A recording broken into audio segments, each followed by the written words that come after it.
পিঠাটা দেখতে যেমন সুন্দর হয়েছে, খেতেও অনেক সুন্দর। আবার এই পিঠাটা কতটা মচমচে হয়েছে দেখুন, হাত দিলেই পুরো ভেঙে যাচ্ছে, গুঁড়া গুঁড়া হয়ে যাচ্ছে। এবং এই পিঠাটা প্রায় 1 সপ্তাহ পর্যন্ত আপনারা সংরক্ষণ করে খেতে পারবেন। আমি অনেক সহজভাবে পিঠাটার রেসিপি আপনাদের সাথে শেয়ার করব। আশা করি রেসিপিটি আপনাদের ভালো লাগবে। ফুলঝুরি পিঠা বানানোর জন্য আমি এখানে প্রথমে 1 কাপ পরিমাণে চালের গুঁড়া নিয়ে নিব। এর সাথে আমি হাফ কাপ পরিমাণ ময়দা দিয়ে নিব। আপনারা চাইলে পুরো পিঠাটা চালের গুঁড়া অথবা ময়দা দিয়েও করতে পারেন, কোনো সমস্যা নাই। এর সাথে আমি 1/3 কাপ চিনি দিয়ে নিব।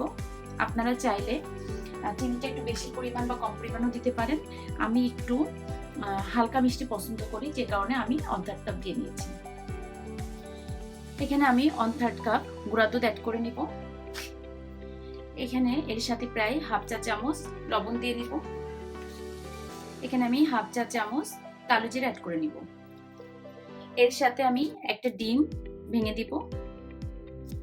এখন আমি 1 কাপ নরমাল টেম্পারেচারের পানি নিয়ে আস্তে আস্তে করে এটা ব্যাটারটা রেডি করে নিব।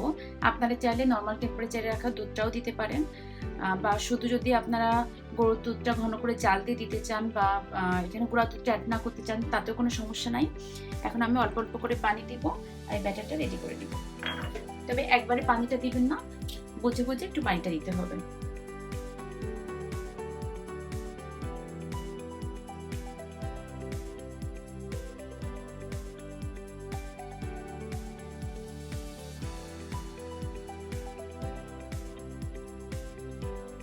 এই গোলাটা খুব বেশি পাতলাও হবে না, খুব বেশি ঘন হবে না। আমি আপনাদের দেখিয়ে দিচ্ছি গোলাটা কেমন হবে। এই যে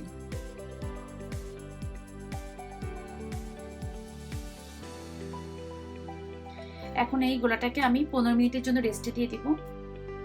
আমি ঢাকনা দিয়ে রেখে দিলাম 15 মিনিটের জন্য। ফিরে আসছি 15 মিনিট পর। ফিরে আসলাম 15 মিনিট পর।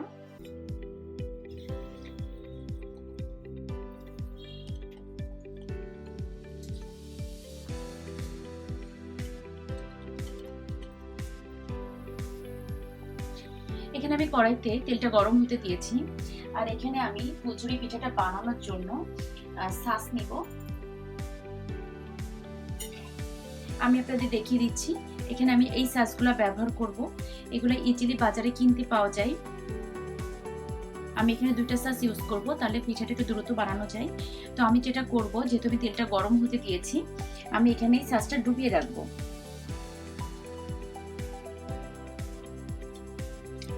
সসটা গরম হতে থাকো, তারপরে আমরা পিঠাটা ব্যাটারে ডুবিয়ে তারপর বানানো শুরু করব। আপনারা এই সময় একটা ব্যাপার খেয়াল করবেন, সসটা যদি খুব ভালো মতো গরম না হয়, তাহলে পিঠাটা কিন্তু প্রথম পিঠাগুলো ভালো হবে না। এই জন্য সসটা খুব ভালো মতো গরম হতে হবে এবং তেলটা মোটামুটি ধোয়া ওঠা গরম যেটাকে বলে, সেরকম হলে আপনারা সসটা নামিয়ে পিঠাটা বানানো শুরু করবেন। বন্ধুরা, এখানে তেলটা প্রায় গরম হয়ে গিয়েছে। এখন আমি একটা সস তুলে নিব, নিয়ে পিঠাতে খুব ভালো মতো ডুবিয়ে নেব। এবার আমি এটা খুব ভালো মতো এখানে ডুবিয়ে নিব। এটা কিন্তু আমি পুরোপুরি কোট করব না, আপনারা হয়তো দেখে বুঝতে পারতেছেন। এই পর্যায়ে আমি এভাবে কি আস্তে আস্তে করে নাড়া দিতে থাকবো।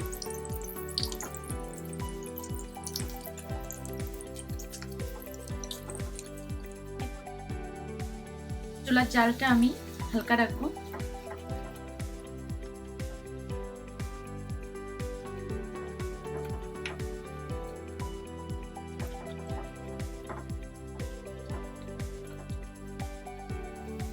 আর এই পর্যায়ে আমি সসটা এখানে রেখে দিব।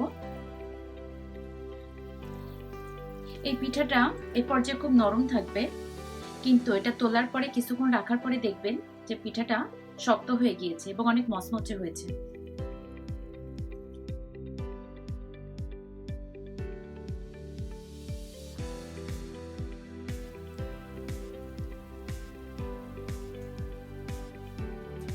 তো বন্ধুরা, আশা করি রেসিপিটি আপনাদের ভালো লেগেছে। আমি অনেক সহজভাবে ফুলঝুরি পিঠার রেসিপিটি শেয়ার করার চেষ্টা করেছি। যদি রেসিপিটি ভালো লেগে থাকে, লাইক, কমেন্ট এবং সাবস্ক্রাইব করে আমার সাথে থাকবেন। ধন্যবাদ দর্শক।